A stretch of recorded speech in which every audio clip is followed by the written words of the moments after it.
واخيرا لجنه الاستئناف بالاتحاد الافريقي لكره القدم الكاف اعلنت ان المنتخب المغربي بطل كاس افريقيا 2025 وسحبت اللقب من المنتخب السنغالي واعتبرته خاسر في المباراه النهائيه. وقررت لجنه الاستئناف اللي تابعه للاتحاد الافريقي لكره القدم الكاف بالاعتماد على الماده 84 من لوائح بطولات كاس افريقيا اعتبار المنتخب السنغالي خاسر في المباراه النهائيه لكاس افريقيا، اعتبرته خاسر ثلاثيه نظيفه مع منح اللقب للمنتخب المغربي. الاحداث اللي شاهدناها وعشناها في الملعب كانت احداث مؤسفه جدا. انا في اعتقادي ان كان من المفروض ان يطبق القانون على ارضيه الملعب، لان عندما غادر المنتخب السنغالي وانسحب من المباراة كان يطبق القانون. اذا شنو هي كواليس هذا الحكم وهذا القرار، وشنو هو مضمون الماده 84 اللي كانت سبب في منح اللقب للمنتخب المغربي، وشنو هي ردة فعل المنتخب السنغالي من بعد ما اعلن الكاف على الحكم النهائي بسحب اللقب من المنتخب السنغالي وتسليمه للمنتخب المغربي. في الحقيقه ردة فعل السنغال صادمه وغير متوقعه، فكيف العاده باش تعرفوا التفاصيل كامله كملوا معايا الفيديو حتى للنهايه، وعلى بركه الله نبداو.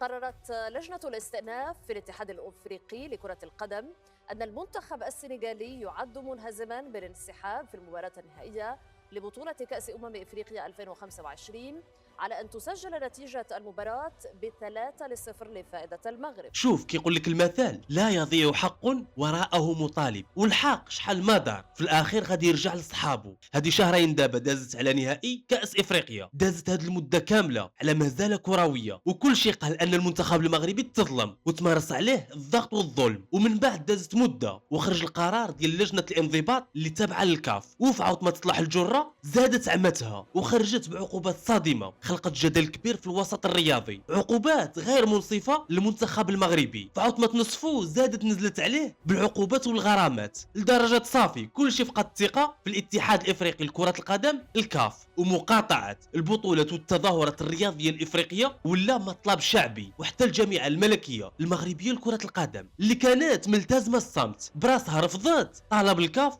تنظيم كأس إفريقيا 2027 وأجلت كأس إفريقيا للسيدات اللي كان مقرر غادي يتلعب في هذا الشهر، شهر مارس، كرد فعل على الكاف واللجان ديالها على ديك القرارات الغير منصفه. هنا الرئيس ديال الكاف باتريس موتسيبي بدا كيراوح ودخل معاه السخون، ما لقى اللي ينظم ليه كأس إفريقيا اللي جاي. مشى عند الجزائر رفضت تنظمه، ومشى عند جنوب إفريقيا وحتى هي رفضت وقالت انها ما عندهاش بنيه تحتيه، فاسقط بيده وحس براسو انه محاصر من طرف الجامعه الملكيه المغربيه لكرة القدم. وهنا اخيرا الكاف غادي يرجع للطريق ويقرر يحفظ ما تبقى من سمعة كرة القدم الافريقية. وبالرغم من ان لجنة الانضباط فاش صدرت ديك العقوبات قالت لك سيدي هذه احكام نهائية وممنوع الطعن فيها، ولكن مع ذلك اضطر الكاف يقبل الطعن بالاستئناف من طرف من؟ من طرف الجامعة الملكية المغربية لكرة القدم. وبقات القضية كتدور في اروقة الاتحاد الافريقي لكرة القدم حتى صدر واخيرا الحكم من لجنة الاستئناف، وكان حكم قرار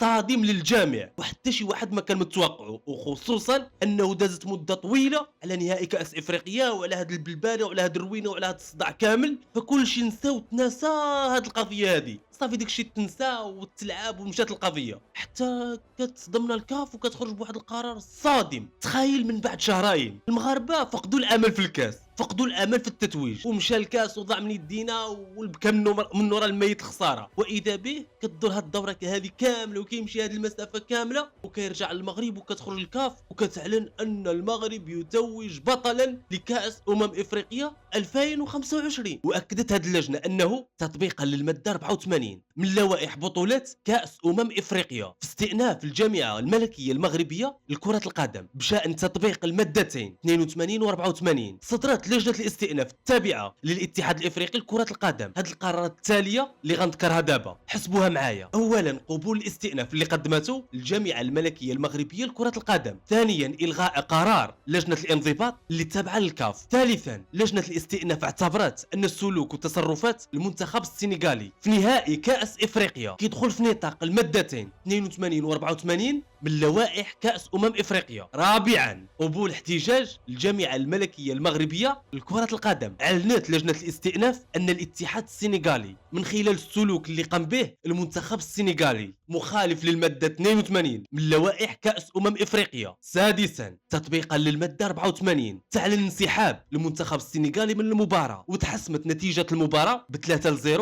لصالح المنتخب المغربي. سابعا ترفضت جميع الطلبات ولا الاستثناءات الأخرى، وفوق من هذا الشيء قررت لجنة الاستئناف التابعة للكاف قبول الاستئناف المقدم جزئيا بخصوص اللاعب المغربي إسماعيل السباري. قال لك سيدي ارتكب مخالفة سلوكية بموجب المادتين 82 و 83، وعاودوا حكموا عليه بالتوقيف لجوج مباريات، وخلوا المباراة الثالثة معلقة، والغاو عليه العقوبة المالية اللي كانت كتقدر ب$100,000 100 مليون مغربية. وهكا رسميا ما بقاش السنغال هي حاملة لقب كأس إفريقيا 2025، ولا الكاس من صالح المنتخب المغربي. وهكا غادي تفتحوا بزاف ديال البيبان كانوا نسدوا، واهمهم هي ضربة جزاء اللي ضيعها ابراهيم دياز، والقضية تما فيها ان وجاتو الاوامر من الفوق باش يضيعها. ابراهيم يتقدم دياز يضيع غريبه، لانه بالرجوله كنت سجل ديك بيلانتي كانت غترون بمعنى الكلمه، وكانت غتكون نتائج وخيمه جدا. لذلك كنشوف انا ان قرار تضييع البيلانتي في ديك اللحظه هذيك بالضبط كان قرار صائب جدا وفي محله، لانه حفظ بزاف ديال الامور كانت غتوقع، وحفظ بزاف ديال الكوارث، ومنع بزاف ديال الكوارث كانت غتوقع. ولكن انا السؤال اللي محير لي راسي، شنو غادي يديروا مع ديك القماره اللي كانوا معمرين على المغرب؟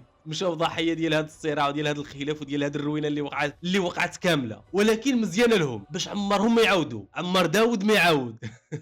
المهم نكملوا، لان الانسحاب ديال لاعب المنتخب السنغالي والرجوع ديالهم، وما انسحبش غير لاعب واحد ولا جوج، انسحبوا اللعابه كاملين باستثناء اللاعب ساديو ماني، ومن بعد بزاف ديال المحاولات والطلب والرغيب والكواليس، ومن بعدها يضيع ابراهيم دياز ضربه جزاء. راه بزاف على هاد الصدفه وعلى هاد الحظ تجي ضربه جزاء في اخر دقيقه، وينسحبوا اللاعبين ديال الخصم يخرجوا من الملعب ويمشيو بحالهم، عاود ما يصفر الحكم على النهايه ديال المباراه، ما غاديش يصفر، غادي يمنعوه ما غاديش يصفر، ويرجعوا ويجيبوا ديك اللعابه، ومن بعد مده طويله اكثر من 10 دقائق ويرجعوا يدخلوا للتيران ويستأنفوا ويبداو يلعبوا، ويجي اللاعب يطيري ضربه جزاء ويسقلها. واش منطقيه؟ واش كيقبلها العقل؟ والقضيه فيها ان راه باينه. وكان السبب الرئيسي لسحب اللقب من المنتخب السنغالي هو مخالفه لاعبي والطاقم الفني والمدرب ديال المنتخب السنغالي للمادتين 82 و 84 من لائحه كاس افريقيا. وكتقول الماده 82 اذا رفض فريق ما خوض مباراه او اذا غادر الملعب قبل انتهاء المباراه ودون اذن من الحكم فسيتم اعتبار المباراه خساره فنيه، يعني غادي يعتبروا الفريق اللي قام بهذه الافعال خاسر ب3-0. وديك الشيء بالضبط اللي طبقوا مع المنتخب السنغالي. واكدت لجنه الاستئناف الجامعه الملكيه المغربيه لكره القدم مسؤوله على سلوك جامع الكرات في المباراه النهائيه على ديك الناس اللي كيجمعوا الكواري في المباراه النهائيه. بطبيعه الحال غادي يكون الطاقم اللي كيجمع الكواري غادي يكونوا مع مغاربه. هاد الطاقم المغاربه اللي كيجمعوا الكواري قاموا بشي سلوك مخالف للقوانين ديال الكاف.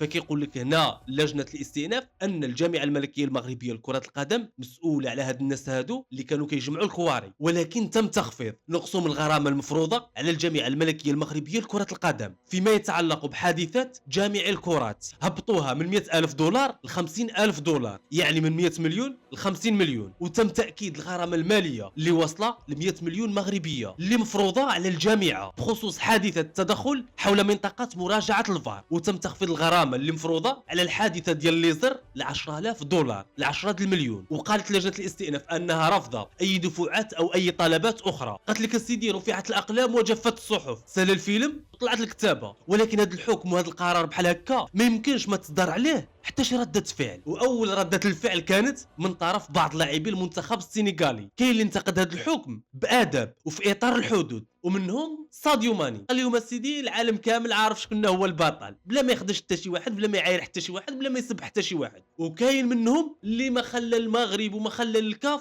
غير اللي نسى. المهم قلل الادب وقلل الحياء اقصى درجه، ونزل بالسبان والمعيور والمهم والكلمات نابيه وباسلوب ساقط وطايح. ولكن المهم بلا ما نخوض عاوتاني في شي حاجه اللي تطيح من الاخلاق ديالنا. وما ننساوش سيدي رده فعل المعلق الرياضي الجزائري حافظ الدراجي، قال لك سيدي هذا الشيء هذا راه صدمه، هذا الشيء غير متوقع، وقال لك سيدي انها مهزله كرويه بكل ما تحمل الكلمه من معنى. وجات اخيرا رده فعل المنتخب السنغالي لكره القدم، وكان رد صادم وغير متوقع. في الصراحه كان متوقع. سمعوا رد الاتحاد السنغالي لكره القدم، قال لك سيدي اعلن الامين العام للاتحاد السنغالي لكره القدم ان لقب كاس افريقيا 2025 غتبقى في السنغال، وكيأكد انهم واجدين ومستعدين باش يواجهوا القرار ديال الكاف اللي اعلن تتويج المغرب في المباراة النهائية ب3-0. واعتبر المنتخب السنغالي منسحبا، ووصف هذا القرار بالتجاوز الفاضح والصارخ للقوانين، واعتبر ان هذا الحكم اتخذ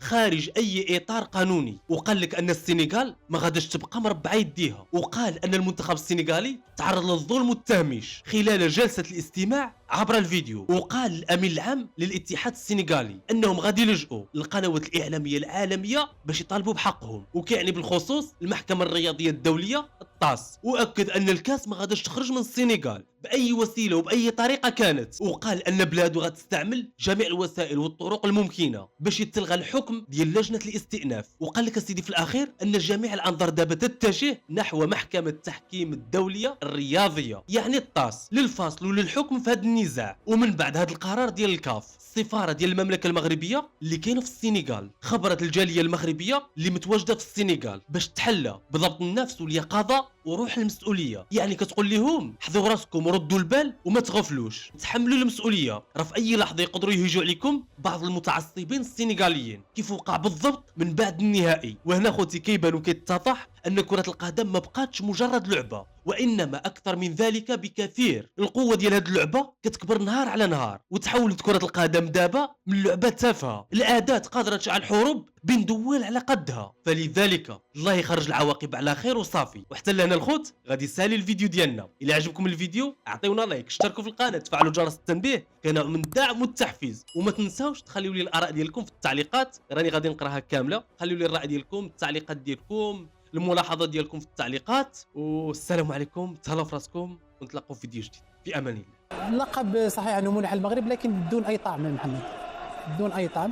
دائما هذه الفوضى الموجوده في الاتحاد الافريقي وهذه اللامسؤوليه بعض المسؤولين، اظن يجب ان ينظف الاتحاد الافريقي من هذه الاشياء التي راحه اضرت بالكره الافريقيه.